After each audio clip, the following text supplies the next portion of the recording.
parade on that issue on Politics Northwest. That's this Sunday here on BBC One at 10 o'clock.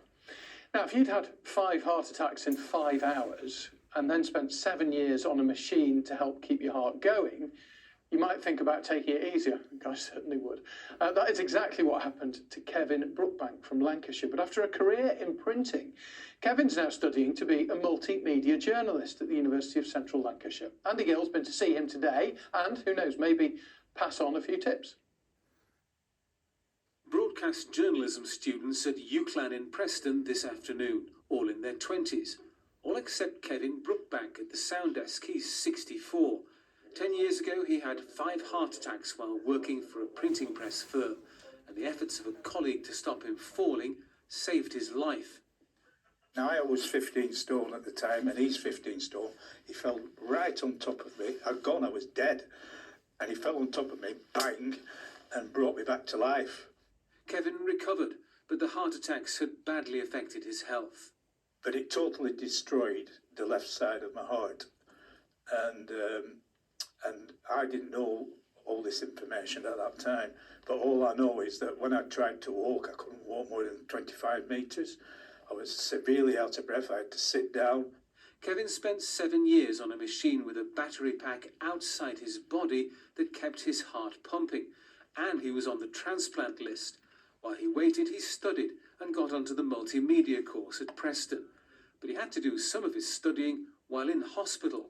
You know, I'm sat in bed and I'm actually on an online lecture for law. And Kevin Duffy's the lecturer. And next minute is 12 doctors around the bed and I'm laid in the bed in pyjamas. In April last year, a suitable donor heart was available. Kevin had to keep fit in hospital.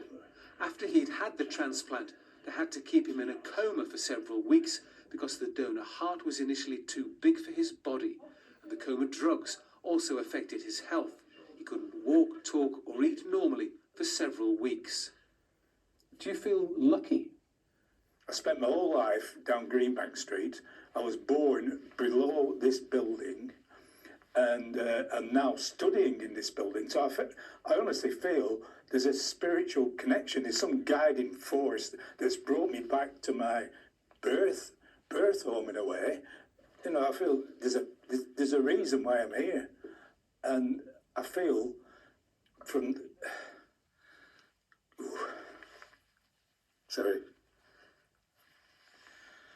I feel that I'm here for a purpose, you know. I really do.